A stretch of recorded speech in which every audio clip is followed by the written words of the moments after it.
मगधच्या जंगलात एक भयंकर डाकू राज्य करत असे. दरोडेखोर मारल्या गेलेल्या प्रत्येकाचे बोट कापून मालासारखे गळ्यात घालायचे. या कारणास्तव प्रत्येकजण या डाकूला अंगुलीमाला म्हणून ओळखत होता. मगध देशाच्या आजूबाजूच्या गावांमध्ये अंगुलीमालाची दहशत होती. एके दिवशी महात्मा बुद्ध त्याच जंगलाजवळच्या गावात पोहोचले. त्यांना संत म्हणून पाहून सर्वांनी त्यांचे स्वागत केले. त्या गावात काही काळ राहिल्यानंतर महात्मा बुद्धांना थोडे विचित्र वाटले. मग त्याने लोकांना विचारले, तुम्ही सगळे इतके घाबरलेले का दिसत आहात? एक एक करून अंगुलीमाला डाकूने केलेल्या हत्या आणि हाताची बोट कापली. प्रत्येक जण दुःखाने म्हणाला की जो कोणी त्या जंगलाकडे जातो त्याला दरोडेखोराने पकडले आणि मारले. आतापर्यंत त्याने 99 लोकांची हत्या केली असून बोटे कापून तो गळ्यात माळा घालून फिरतो. अंगुलीमालाच्या दहशतीमुळे आता सर्वांना त्या जंगलाजवळून जाण्याची भीती वाटत होती. भगवान बुद्ध जंगलाकडे जायला लागताच लोक म्हणाले की तिकडे जाणे धोकादायक आहे. तो दरोडेखोर कोणालाही सोडत नाही. तुम्ही जंगलात जाता आम्हाला त्या दैत्यापासून कसे तरी मुक्त करा. हे सर्व ऐकूनही भगवान बुद्ध जंगलाकडे जात राहिले.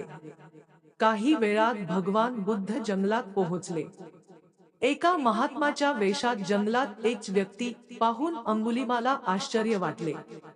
या जंगलात येण्यापूर्वी लोक कितीतरी वेळा विचार करतात असे त्याला वाटले.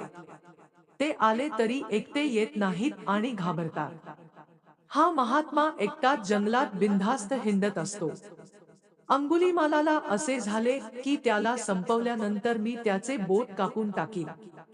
तेव्हा अंगुलीमाला म्हणाला, अरे, आपण पुढे कुठे जात आहात? आता थांबा. भगवान बुद्धांनी त्यांच्या शब्दांकडे दुर्लक्ष केले. तेव्हा दरोडेखोर रागाने म्हणाला, मी त्याला थांबायला सांगितले. मग भगवान त्याच्याकडे वळले आणि पाहिले की एक उंच मोठ्या डोळ्यांचा माणूस त्याच्याकडे बघत होता. रागाच्या भरात अंगुलीमाला हा डाकू तलवार घेऊन त्यांच्या मागे धावू लागला. दरोडेखोरांनी कितीही धाव घेतली तरी त्यांना पकडता आले नाही. धावल्यानंतर तो थकला. तो पुन्हा म्हणाला, थांबा, नाहीतर मी तुला मारीन आणि तुझे बोट कापून मी माझे 100 लोक मारण्याचे वचन पूर्ण करीन. म्हणून झाडाची काही पाने आणि फांद्या तोडून आणा. त्याचे धाडस पाहून अंगुलीमालाला वाटले की आपण सांगेल तसे करीन. काही वेळाने त्याने पाने आणि डहाळे तोडून परत आणले आणि म्हणाले, मी आणले आहे. तेव्हा बुद्धजी म्हणाले, आता त्यांना पुन्हा झाडाला जोडा. हे ऐकून अंगुलीमाला म्हणाला, तुम्ही कसले महात्मा आहात?